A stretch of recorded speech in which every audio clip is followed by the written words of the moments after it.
Hi అండి, అందరూ ఎలా ఉన్నారు? Welcome back to my channel Akram blogs.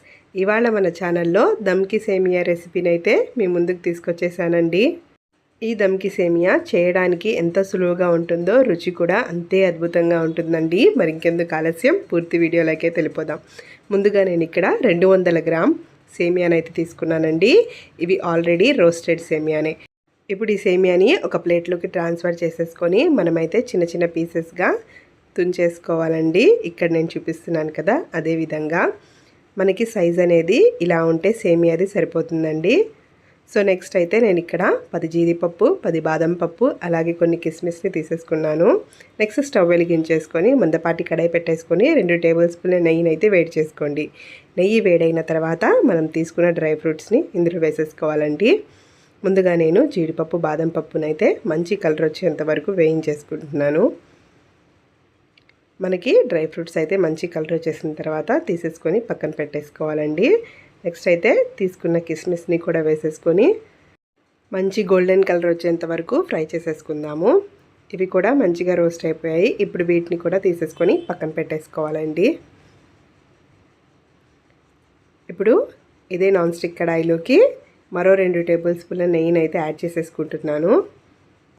ఇలా 2 టేబుల్ స్పూన్ల నెయ్యిని యాడ్ చేసేసుకున్న తర్వాత మనం ముందుగా తుంచి పెట్టుకున్న సేమియాని అయితే ఇందులో యాడ్ చేసేసుకోవాలి. ముందు మనకి సేమియాని గరిటెతోటి తిప్పడం కొంచెం కష్టం అవుతుందండి. నెక్స్ట్ అవి వేగే కొద్దీ మనకి మంచిగా అయితే తిప్పేసుకోవచ్చు.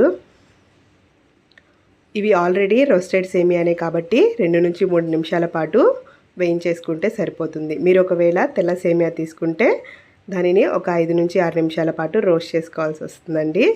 ఇలా మంచి కలర్ వచ్చేసిన తర్వాత ఇప్పుడు నేను ఇక్కడ 3/4 కప్ షుగర్ని అయితే యాడ్ చేసుకుంటున్నానండి, పంచదారని.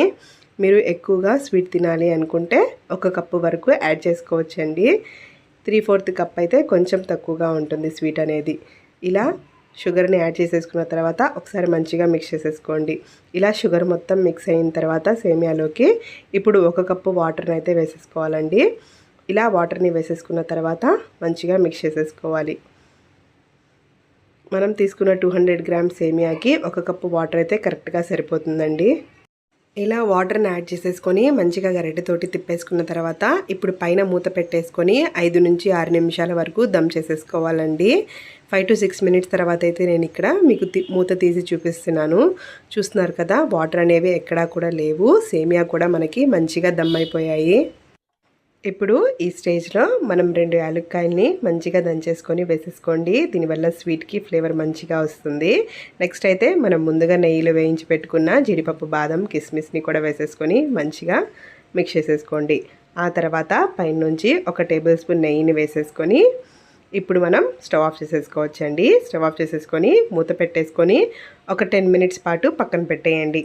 10 నిమిషాల తర్వాత అయితే ఈ విధంగా ఫోర్క్స్ తీసేసుకొని విడివిడిగా చేసేసుకోండి. మనకి సేమియా అనేది విడివిడిగా ఉంటే చాలా బాగుంటుందండి చూడడానికి. సో దానికోసమని ఎక్కడైనా ఉండల్లాగా ఉంటే ఈ విధంగా సేమియాని విడివిడిగా చేసేసుకోండి. ఇలా ఫోర్క్ సహాయంతో మన సేమియాని సపరేట్గా చేసేసుకుంటే పొడి పొడిలాడుతూ చూడడానికి కూడా బాగుంటుందండి. సర్వ్ చేయడానికి కూడా బాగుంటుంది. ఇప్పుడు మనం సర్వింగ్ ప్లేట్లోకి అయితే తీసేసుకుందాం. చూస్తున్నారు కదా, మన దమ్కి సేమియా అయితే పొడి పొడిలాడుతూ ఎంత బాగా వచ్చిందో. పైన అలా డ్రై ఫ్రూట్స్ చల్లుకొని స్పూన్ తోటి తింటుంటే అద్భుతంగా ఉంటుందండి. మరి ఇంకెందుకు ఆలస్యం, మీరు కూడా ఒకసారి ట్రై చేసేయండి. ట్రై చేసి ఎలా వచ్చిందో కామెంట్ సెక్షన్లో చెప్పేయండి. ఈ వీడియో కనుక నచ్చినట్టయితే లైక్, షేర్ అండ్ సబ్స్క్రైబ్.